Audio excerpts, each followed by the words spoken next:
Oi, tudo bem com vocês? Então, eu sou a professora Sandy Moreira, estou ministrando aula para vocês da disciplina de Introdução ao SUS e Ética Profissional. Essa é uma disciplina bastante importante aí para todos os profissionais da saúde, né? Afinal, nós vamos aí, a partir dela, conhecer o Sistema Único de Saúde, conhecer a construção da saúde pública no Brasil, as formas de saúde que a gente tem e também vamos falar sobre a ética profissional, né? Sobre a questão totalmente aí relacionado ao tratamento ao paciente, aos direitos do paciente, aonde o nosso limite enquanto profissional, sempre aí vocês vão observar que é sempre o direito do paciente, a questão da beneficência, né, de sempre tratar bem, de sempre buscar o melhor para o nosso paciente.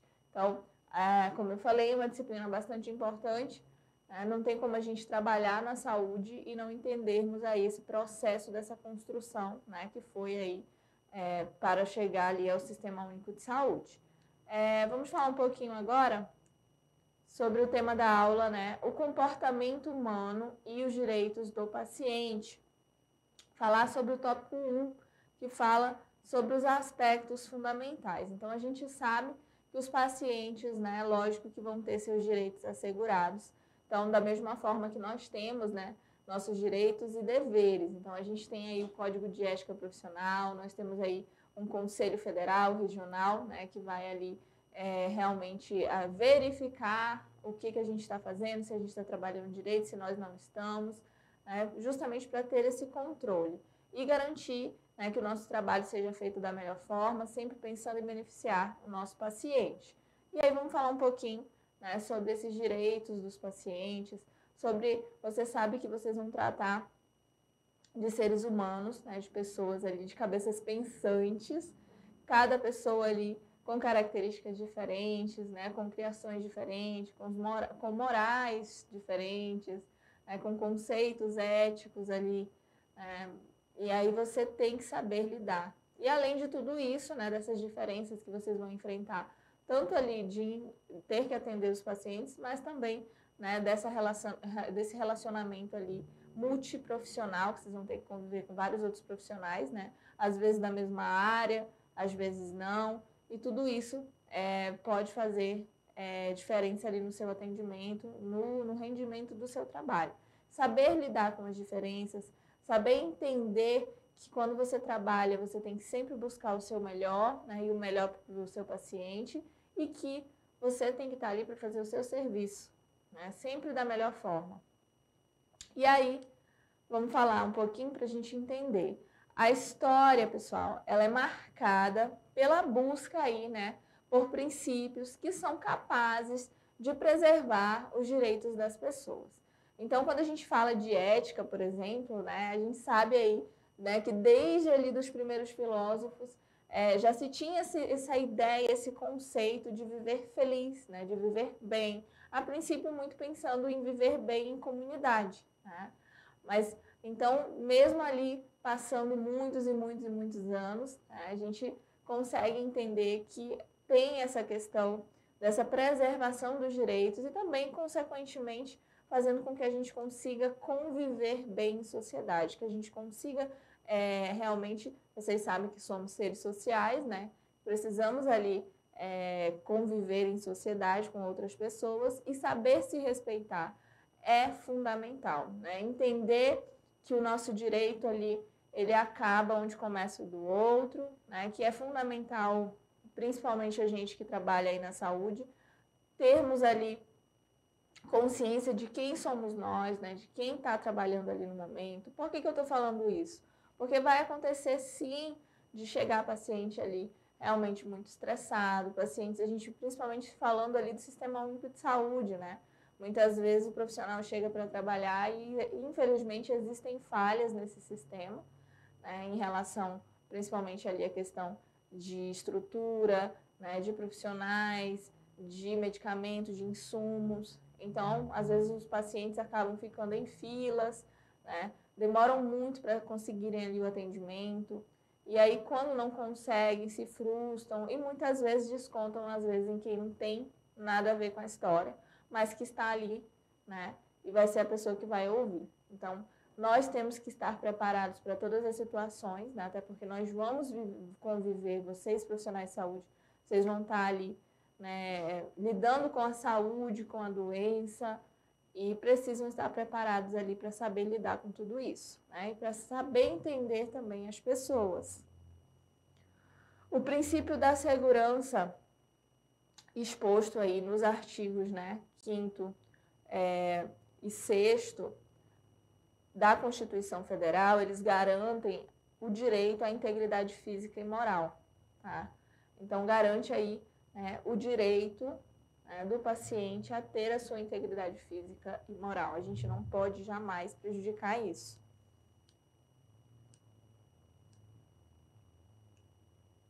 O Estado, ele tem o dever de assegurar a todos o mínimo, né, para que o indivíduo ele sobreviva. Então, todas as pessoas têm direito à integridade física e moral.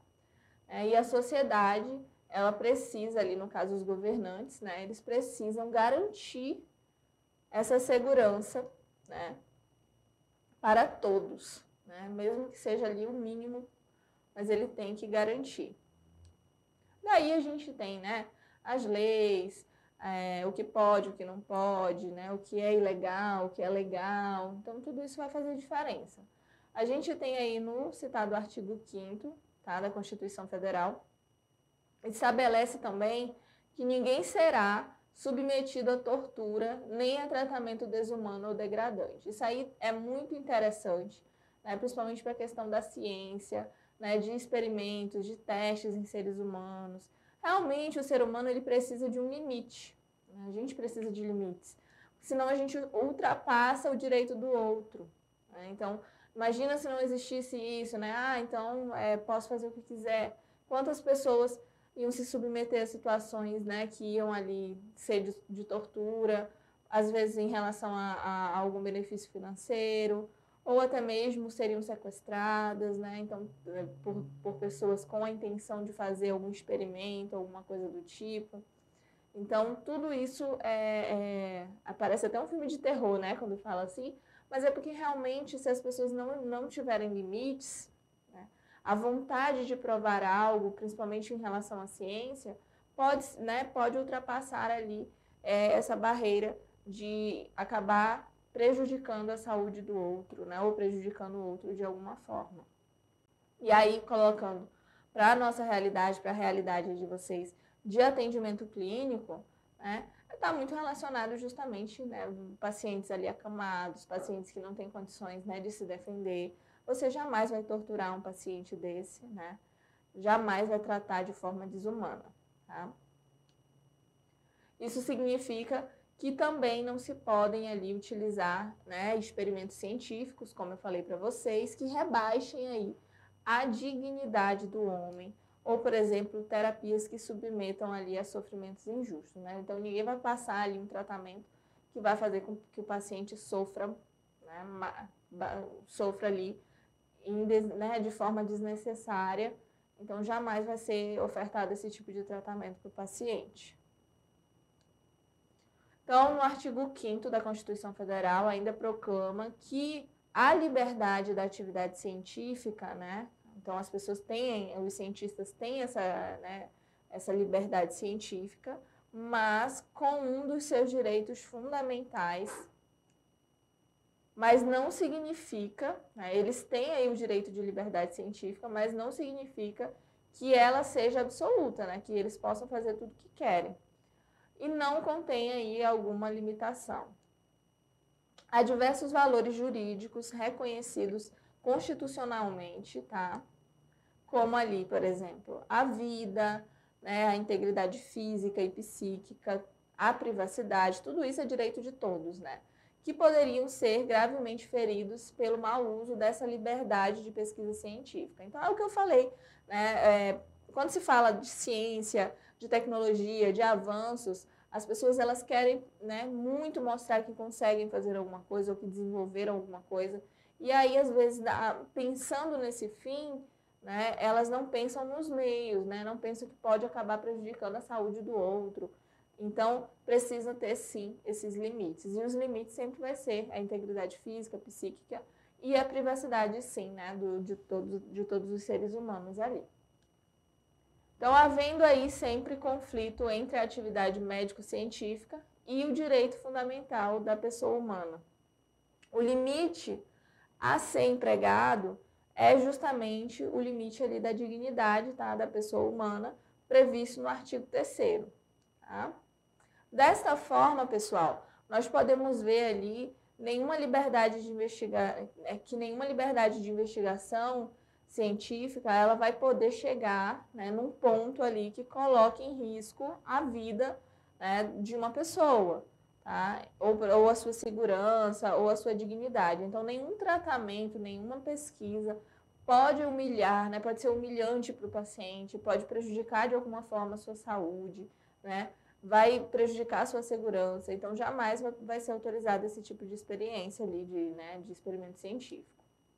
Então, o artigo 5º, né, da Constituição Federal, ele ainda assegura o sigilo que é protegido pelo direito à intimidade. Então, vocês já sabem que profissionais de saúde precisam, né, têm obrigação de preservar esse direito ao sigilo do paciente. Então, aos dados dos pacientes. Vocês vão ver situações dos pacientes que muitas vezes eles não gostariam, né, que vocês, né, precisassem ver, mas que devido ao tratamento vão acabar vendo.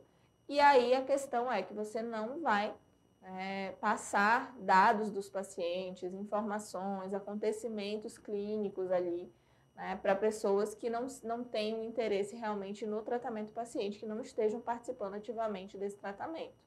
Então, assuntos do paciente não é para ser tratado, né, em conversas ali casuais, com amigos, com família. Isso não é ético, isso é errado. Além de ser errado, é crime. Não pode ser feito isso, tá? A informação, ela é essencial para garantir a autonomia pessoal, a liberdade consciente de escolha. Então, o paciente, sempre que você vai, né, tratar um paciente, você precisa sempre mostrar para ele, você precisa dar opções de tratamento para ele, né? Olha, dá para fazer dessa forma e dessa forma.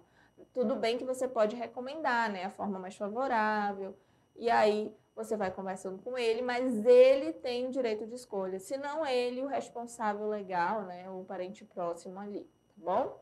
Então, vai garantir aí essa proteção das informações pessoais também.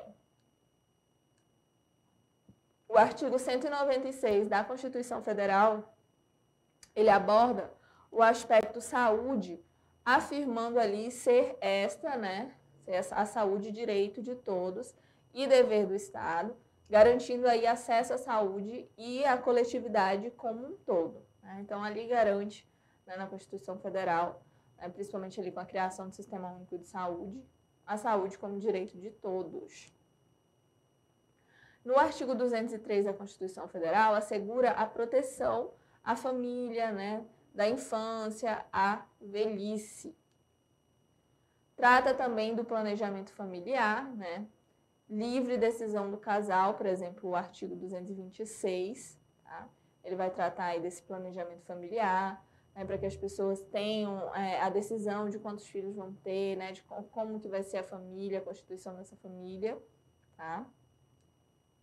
Respeitando os princípios da dignidade, né, da pessoa humana e da paternidade responsável. Então, não basta apenas, né, eu vou querer ter 10 filhos, mas você não tem condição.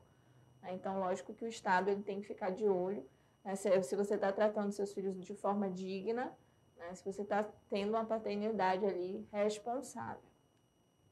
Então, se a organização e o funcionamento dos sistemas de saúde na década de 1980, eles foram marcados ali, né, pelos princípios da eficácia, da otimização e da eficiência, a partir dos anos de 1990, eles são incorporados ali as noções, né, de qualidade, equidade, né, que é tratar o paciente ali da melhor forma possível, de acordo com as necessidades, essa preocupação com a satisfação e também a autonomia do usuário de saúde.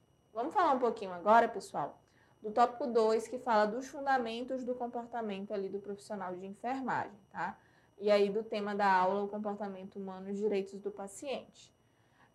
O dever, né, do proceder humano no plano deontológico, né, ele depende ali de alguns fatores, né? Quando a gente fala de deontologia, muito a respeito ali, né, dessa questão da bioética, da ética, envolvendo os profissionais de saúde, né, os profissionais, né, os nossos deveres quanto às pessoas em que a gente está cuidando, no caso dos nossos pacientes, né, para os profissionais da saúde. Não podemos responsabilizar alguém por uma atitude tomada ali de forma inconsciente, tá? Por exemplo, sob coação física ou psicológica, ou até mesmo sem valores, tá? Então, a gente não pode responsabilizar essa pessoa por isso. Quando um grupo de pessoas, como, por exemplo, profissionais da mesma área de atuação, passa a ter valores semelhantes e agir com a mesma consciência, forma-se, então, né, essa ciência deontológica. Então, quando as pessoas da mesma profissão passam a concordar, passam a trabalhar de uma forma, né, bem organizada, em conjunto, todos com o mesmo fim, né, com a mesma intenção. Ou seja, a consciência profissional que ajuda ali na análise, na interpretação, no julgamento dos problemas vividos por esses profissionais. De grande importância, né, para a fundamentação sobre a humanização na saúde foi a declaração da Conferência Internacional sobre os Cuidados Primários da Saúde, de Alma Ata, tá? De 6 a 12 de setembro de 1978. Então, a grande questão, quando a gente pensa, né, nesse comportamento do profissional para com o paciente, não só da enfermagem, mas de todos os profissionais de saúde, muito se relaciona à questão da humanização, né, da forma como a gente trata o nosso paciente, né, do nosso respeito com ele, do que a gente quer passar para ele. A gente não está tratando de um objeto, a gente né, você vai estar tratando ali de um ser humano que precisa de todo respeito, de toda atenção, que está numa situação nada agradável, né, porque geralmente eles vêm em uma situação, a gente vai atender pacientes, pessoas doentes. E a declaração, ela enfatizou, nessa declaração de Alma Ata, ela enfatizou que a obtenção do mais alto nível de saúde possível é o objetivo social, né, mais importante a ser atingido pelo sistema de saúde. Então, a gente quer esse mais alto nível de saúde, a gente quer ver uma população saudável, né? Então, a gente trabalha muito com promoção, prevenção e saúde, sempre na intenção de que a população, né, adoeça o mínimo possível, né? Então, a intenção sempre é prevenir. O profissional de enfermagem é livre na medida em que é e pode ser. Esse profissional, né, ele também colabora aí com a liberdade do cliente, né, no caso do paciente, dos familiares, da sociedade e dos membros da equipe de enfermagem, da equipe de saúde. Os enfermeiros que prestam cuidados diretos, né, à beira, por exemplo, do leito, ainda constituem ali uma grande parte da força, né, do trabalho da profissão. No entanto, as definições da prática e os papéis ali de enfermagem têm se expandido ali para acompanhar as exigências sociais, né? A gravidade dos pacientes internados levou a uma necessidade de enfermeiros mais especializados. Em consequência, esses profissionais, eles não apenas possuem uma graduação, mas também passam a ser especialistas ali em áreas como, por exemplo, a enfermagem gerontológica, enfermagem cardiovascular e obstetrícia, né, para nomear ali alguns, né, como exemplo. A enfermagem também estabeleceu seu lugar ali na tomada de decisão, né, das organizações de saúde, assumindo os papéis em áreas ali como administração e gerenciamento. O enfermeiro ele pode incorrer em consequências jurídicas quando for determinado que ele não desempenhou ali a sua função no âmbito da lei e da prática da enfermagem, da mesma forma os técnicos, tá? Então, ataque e agressão, calúnia ou difamação, fraude, invasão de privacidade, cárcere privado, negligência, imperícia, são algumas das situações que não pode acontecer de forma alguma. Os enfermeiros também têm aí a responsabilidade profissional, né, de demonstrar um comportamento adequado do ponto de vista ético, que ultrapassa os limites de situações, né, de cuidados dos pacientes individualmente. Os avanços na tecnologia, a espiralização dos custos de saúde E a carência pessoal tem aí um potencial de desencadear dilemas éticos, né? Por quê? Porque, né, vocês acabam, os profissionais da enfermagem, os técnicos, os enfermeiros, são pessoas que, né, são profissionais que ficam muito próximos ali dos cuidados dos pacientes e tem que ter esse cuidado para não ultrapassar os limites, né, do profissional para o pessoal. Mas sempre lembrando que não é porque é seu trabalho que você vai destratar o paciente, pelo contrário, você vai tratar ele sempre da melhor forma. É muito importante para o paciente, para o tratamento dele, que ele tenha confiança no profissional, né, que o está atendendo. Então, espero que vocês tenham compreendido aí, né, sobre esse assunto. Hoje eu vou ficando por aqui. Um beijão para vocês e tchau, tchau.